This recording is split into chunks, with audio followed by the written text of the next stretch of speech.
Science of mind management एक बहुत ही अद्भुत बुक है जिसमें स्वामी जी ने वैदिक नॉलेज को मॉडर्न कॉन्टेक्स्ट में प्रेजेंट किया हुआ है। तो दोस्तों, इस बुक का टाइटल सुनते ही आपके मन में एक विचार तो ज़रूर आया होगा कि आखिर हमें अपने माइंड को मैनेज करने की ज़रूरत क्यों है। तो स्वामी जी कहते हैं दोस्तों, हम जिस दुनिया में रहते हैं इस दुनिया को बनाया है परम पिता परमात्मा ने, और इसे मैनेज करने की ज़रूरत नहीं है क्योंकि यहाँ पे सब चीज़ें ऑलरेडी परफेक्ट हैं। आप देखोगे कोई भी व्यक्ति एक दूसरे के जैसा नहीं है। मीन्स ये दुनिया कितनी परफेक्ट है, लेकिन हम इंसान जो इस दुनिया में रहते हैं, हमारा जो मन है वो हमारे अंदर एक अलग ही दुनिया बनाता है, और उसे मैनेज करने के लिए हमें माइंड मैनेजमेंट की ज़रूरत होती है। हमारा जो मन है वो लगातार विचार क्रिएट करता रहता है, एंड जो ये विचार है एक सटल एनर्जी होती है। ये हमारे अंदर फीलिंग को क्रिएट करती है, और ये सारी फीलिंग्स हमारे स्वास्थ्य को अफेक्ट करती है। ये विचारों की एनर्जी हमारे बिहेवियर में अफेक्ट करती है, और इसी तरह हमारे अपीयरेंस को भी अफेक्ट करती है। एंड सबसे इम्पॉर्टेंट बात तो ये है कि फ्रेंड्स, हमारे विचार हमारे एक्शंस को क्रिएट करते हैं। थॉट्स बाय थॉट हम हमारी डेस्टिनी को बनाते हैं। एंड अगर हम ये सब चीज़ों को मैनेज करना है तो हमें माइंड मैनेजमेंट करने की ज़रूरत है। तो अब क्वेश्चन ये अराइज होता है माइंड में कि हम हमारे माइंड को कंट्रोल क्यों नहीं कर सकते। तो स्वामी जी कहते हैं क्योंकि मन के कुछ रोग हैं जिसे हम कहते हैं afflictions of mind. So friends, मन का जो पहली बीमारी है उसका नाम है गुस्सा यानी कि एंगर। दूसरी बीमारी है लालच जिसे हम ग्रीड कहते हैं। एंड ये जो दोनों रोग हैं उसकी जड़ है एक तीसरी बीमारी जिसका नाम है डिज़ायर यानी कि इच्छा। डिज़ायर की वजह से गुस्सा और लालच क्रिएट होता है। अगर हमारी इच्छा पूरी नहीं होती है तो हमें गुस्सा आता है, और अगर हमारी इच्छा पूरी हो जाए तो हमारे अंदर लालच बढ़ता है। फॉर एग्ज़ाम्पल, किसी व्यक्ति को गुलाब जामुन चाहिए और वो कहता है मुझे गुलाब जामुन ला के दो, मुझे बहुत तीव्र इच्छा हो रही है गुलाब जामुन खाने की। एंड आप उसे गुलाब जामुन ला के देते हैं। एंड अब आप उससे पूछते हो कि अब आप सेटिस्फाइड हो पूरी ज़िंदगी भर के लिए। वो कहेगा नहीं, कुछ दिन के लिए सेटिस्फाइड हूँ, लेकिन कुछ दिन बाद मुझे और गुलाब जामुन चाहिए। तो डिज़ायर अगर कंप्लीट नहीं होती तो गुस्सा आता है, एंड अगर डिज़ायर कंप्लीट हो जाए तो और लालच बढ़ता है। तो सवाल ये उठता है कि ये डिज़ायर आती कहाँ से है। फ्रेंड्स, डिज़ायर आती है अटैचमेंट यानी कि मोह के कारण। किसी वस्तु के प्रति, किसी व्यक्ति के प्रति, किसी घटना के प्रति अगर हमें अटैचमेंट है तो हमारे माइंड में उसके प्रति इच्छा आती है। तो अब क्वेश्चन ये उठता है कि हमें अटैचमेंट क्यों होती है। दोस्तों, हम जब बार बार किसी व्यक्ति, किसी वस्तु, किसी घटना के प्रति बार बार सोचते हैं यानी कि रेपिटेटिव थिंकिंग करते हैं, ये करने में हमें खुशियाँ तो मिलती हैं, तो हमारे मन में उसके लिए अटैचमेंट भी क्रिएट हो जाता है। अब सवाल ये उठता है कि हम ये सब करते क्यों हैं। क्योंकि हमें सिंपल सी बात है, हमें खुशियाँ चाहिए। एंड नेक्स्ट क्वेश्चन अब ये आता है कि हमें खुशियाँ क्यों चाहिए, क्या कारण है इसका। फ्रेंड्स, हमारे वैदिक स्क्रिप्चर में बताया गया है अहम ब्रह्मास्मि यानी कि मैं ही ब्रह्म का अंश हूँ, विच मीन्स हम सब जीव परमपिता परमेश्वर का अंश हैं। और जो परमपिता परमेश्वर हैं वो खुशियों का महासागर है, which means God is ocean of bliss. So खुशियाँ हमारा स्वभाव है। हमें खुशियाँ चाहिए, पर एंडलेस खुशियाँ चाहिए, हमें ब्लिस चाहिए। बाकी ये टेम्परेरी हैप्पीनेस तो हमें नहीं चाहिए, हमें एटर्नल ब्लिस चाहिए। टेम्परेरी खुशियाँ पाने के लिए हम इस मटेरियलिस्टिक वर्ल्ड में चीज़ों के पीछे भागते हैं कि ये मिल जाए तो खुश हो जाऊँगा, वो मिल जाए तो खुश हो जाऊँगा, पर हमें तो इन रियल एंडलेस खुशियाँ ही चाहिए जो कि परमपिता परमात्मा से पुनः एक होने पर ही मिलेगी। जब तक ये एंडलेस खुशी ना मिल जाएगी तब तक हमारे अंदर अटैचमेंट होगा, डिज़ायर होगा, क्रोध होगा, लालच होगा। तो क्वेश्चन ये उठता है कि क्या हमें किसी बात की इच्छा करनी चाहिए कि नहीं करनी चाहिए।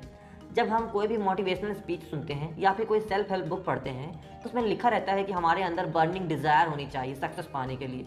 स्टार्टिंग में जब मैंने ये पढ़ा तो मेरे मन में भी ये थॉट आया कि इच्छा करनी चाहिए कि नहीं करनी चाहिए। जैसे स्वामी मुकुंदानंद जी ने कहा है कि हमारे अंदर डिज़ायर होगी तो गुस्सा भी आएगा और लालच भी आएगा।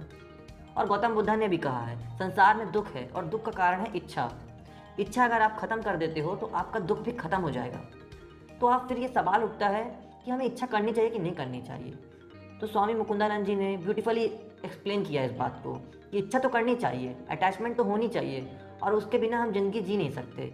बड़े बड़े साधु संत भी इच्छा से नहीं बच पाए हैं, यहाँ तक कि गौतम बुद्धा जी भी इच्छा से बच ना पाए। उनके अंदर भी डिज़ायर थी कि मुझे मानव जाति को खुशी देनी है, मुझे उनका कल्याण करना है। इस बर्निंग डिज़ायर की वजह से ही तो वह ज़िंदगी भर भटकते रहे और लोगों को ज्ञान देते रहे। तो उनके अंदर भी तो डिज़ायर थी ना। अब सवाल ये उठता है कि डिज़ायर कैसी होनी चाहिए। तो फ्रेंड्स, आपको क्या करना है, आपको अटैचमेंट तो रखना है लेकिन किसी हायर पर्पज़ के लिए। हमारी अटैचमेंट होनी चाहिए किसी भी हायर पर्पज़ के लिए। फॉर एग्ज़ाम्पल, अगर आप बार बार सोचते हो कि अच्छी हेल्थ में खुशी है, अगर मैं हेल्दी हो जाऊँ तो मैं बहुत खुश रहूँगा, तो ऐसे में आपके मन में हेल्थ के लिए अटैचमेंट क्रिएट हो जाएगी। और फिर क्या होगा कि फिर आप अपने शरीर को हेल्दी रखने की डिज़ायर होगी आपको। आप भगवान के प्रति भी रेपिटेटिव थिंकिंग करके आप गॉड के लिए भी अटैचमेंट रख सकते हैं। ये सब हायर पर्पज़ की अटैचमेंट है जो हमारे लिए बहुत अच्छी हैं। अटैचमेंट चाहे हायर पर्पज़ के लिए हो चाहे लोअर पर्पज़ के लिए, मगर अटैचमेंट आप में है तो डिज़ायर भी होगी, और अगर डिज़ायर होगी तो उसकी दो संतानें एंगर और ग्रीड भी आने ही वाली है। तो स्वामी जी कहते हैं कि तब आपको अपने गुस्से को अपना दोस्त बनाना है और अपने अंदर के लालच को भी अपना दोस्त बनाना है। जैसे आपके अंदर अच्छे स्वास्थ्य के लिए एक डिज़ायर है, आप जैसे कि अच्छे हेल्थ का आपको ये गुस्सा होना चाहिए कि मैंने अपने हेल्थ के लिए और प्रयास नहीं किया जितना मैं कर सकता था। और आपके अंदर अगर नॉलेज पाने के लिए लालच है तो आपको ऐसा सोचना चाहिए कि अरे मुझे और नॉलेज चाहिए जिससे मैं अपने आप को और इम्प्रूव कर सकता हूँ। तो फ्रेंड्स, आपको हायर पर्पज़ के लिए डिज़ायर रखनी है। तो हमें अपने मन को कंट्रोल करने की ज़रूरत है क्योंकि हमें अपने माइंड को ट्रेन करना है हायर पर्पज़ के लिए। दोस्तों, मन का एक हिस्सा है इंटेलेक्ट जो मन को कंट्रोल करता है। इंटेलेक्ट ही ये डिसाइड करता है कि अच्छा क्या है और बुरा क्या है। बुद्धि मन को कंट्रोल करती है और उसके हिसाब से माइंड डिज़ायर क्रिएट करता है। फॉर एग्जाम्पल, आप 3 दिन से भूखे हो और आपके सामने गुलाब जामुन लाया जाए तो आपका मन आपकी बुद्धि से पूछता है कि क्या मुझे गुलाब जामुन खाना चाहिए। तो आपका इंटेलेक्ट यानी कि बुद्धि बोलती है हाँ, आपको गुलाब जामुन खाना चाहिए क्योंकि आप 3 दिन से भूखे हो। और फिर जो मन है आपका वो गुलाब जामुन खाने की इच्छा करता है, और उसी वक्त कोई आपको कहे गुलाब जामुन मत खाना, इसमें जहर है, तो आपका इंटेलेक्ट यानी कि बुद्धि तुरंत कहेगा ये टॉक्सिक है, इसको मत खाना। एंड जो आपका मन है वो गुलाब जामुन खाने की इच्छा को ख़त्म कर देगा। इन शॉर्ट, इंटेलेक्ट हमारे माइंड को कंट्रोल करता है, लेकिन कई बार हमारे बुद्धि और हमारी इच्छा के बीच झगड़ा चालू हो जाता है जिसका बैड रिजल्ट बहुत समय के बाद आने वाला होता है, तुरंत उस वक्त नहीं आता है। फॉर एग्जाम्पल, जैसे हमें इच्छा होती है कि हमें पिज़्ज़ा खाना है, बर्गर खाना है, चाउमीन खाना है, और ना चाहते हुए भी हम खा लेते हैं। मतलब ऐसे वक्त हमारी इच्छा हमारी बुद्धि की नहीं सुनती है। तो ऐसा क्या करना है उस टाइम हमें?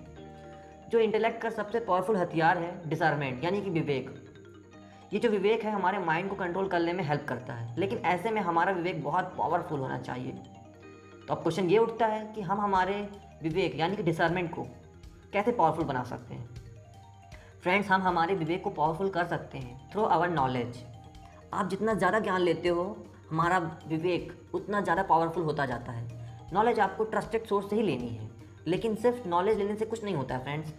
नॉलेज को अपने प्रैक्टिकल लाइफ में अप्लाई करना भी आना चाहिए। नॉलेज को हम कैसे अप्लाई कर सकते हैं प्रैक्टिकल लाइफ में? तो स्वामी जी इसके 3 तरीके बताते हैं। पहला है श्रवण, आपको अच्छा नॉलेज पढ़ना है और सुनना है। दूसरा है चिंतन, जो भी आपने पढ़ा है और सुना है उसका बार बार स्मरण करना। तीसरा है आपको फर्म डिसीजन लेना है। जैसे ही आप ये डिसीजन लेते हो कि हाँ मुझे बुक रीडिंग करनी है, मुझे इससे बेनिफिट होगा, तब आपका जो फर्म डिसीजन है वो बाद में आपके बिलीफ में चेंज हो जाएगा। तो ऐसे ही आपको स्ट्रॉन्ग डिसीजंस लेना है। नेक्स्ट, अब आपने ये सारी टेक्निक सीख ली एंड यूज़ भी कर ली, फिर भी आप अपने माइंड को एक सर्टेन पॉइंट तक ही कंट्रोल कर पाते हैं और उसके आगे आप उसे कंट्रोल करने में असफल रह जाते हैं। तो स्वामी जी ऐसे में कहते हैं कि आपको उस वक्त परम पिता परमेश्वर की आशीर्वाद की ज़रूरत होती है।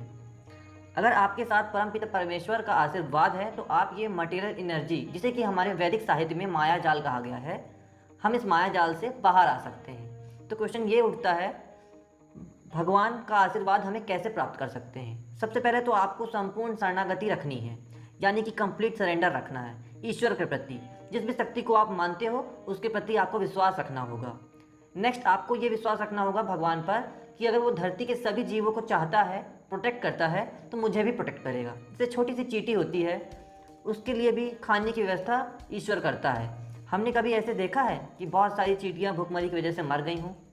अगर वो चींटी का भी ख्याल रखता है तो ऑफकोर्स वो हमारा भी ख्याल रखेगा। ऐसे विचार रखने पर हमारा माइंड बिल्कुल रिलैक्स हो जाता है। इसके बाद आपको एटीट्यूड ऑफ ग्रैटिट्यूड रखना है। भगवान ने इतनी सारी चीज़ें हम लोगों के लिए बनाई है, तो उसके लिए हमें भगवान का थैंक्स करना चाहिए और हर काम को भगवान की इच्छा के अनुसार ही करना है, यानी कि हमें गो विद द फ्लो में रहना है। हर काम को दिल से करना है और सही काम करना है। So friends, through surrender to God आप परम पिता परमेश्वर का आशीर्वाद प्राप्त कर सकते हैं। और क्या रीज़न हो सकता है कि हम अपने माइंड को मैनेज नहीं कर पाते हैं? तो उसका एक रीज़न और है फ्रेंड्स, स्ट्रेस की वजह से हम हमारे माइंड को मैनेज नहीं कर सकते हैं। स्ट्रेस के बारे में दो बातें होती हैं। पहला है इमोशनल स्ट्रेस विद इन अस, दूसरा है स्ट्रेसफुल सिचुएशन आउटसाइड।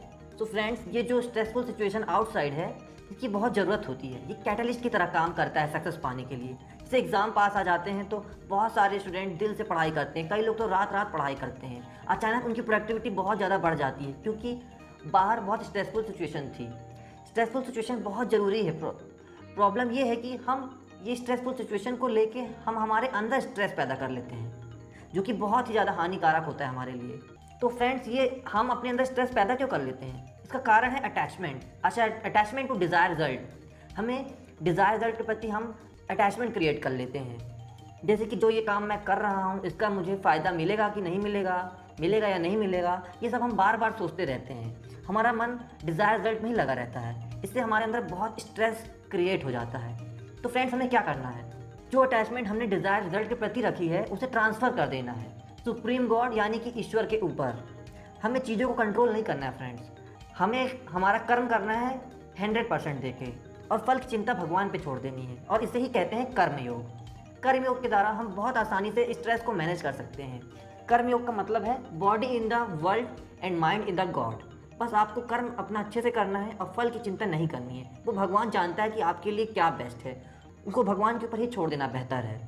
ये बात हमेशा याद रखें कि मैं भगवान की प्रसन्नता के लिए काम कर रहा हूँ, भगवान मुझे हर वक्त देख रहे हैं। ऐसा करने से आप कोई भी गलत काम करने से भी बच जाएंगे।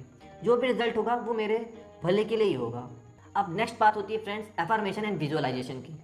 अगर आपको अपने मन को कंट्रोल करना है तो एफर्मेशन और विजुअलाइजेशन बहुत अच्छी इंपॉर्टेंट रोल प्ले करता है। दोस्तों, जो हमारा सबकॉन्शियस माइंड है उसमें बहुत सारा इमेजेस है, एक्सपीरियंस है, फोबियाज है, ग्रजेस हैं, और ये कई सालों का है। कई सालों का नहीं, कई जन्मों का है, जो हमारे सबकॉन्शियस माइंड में स्टोर है।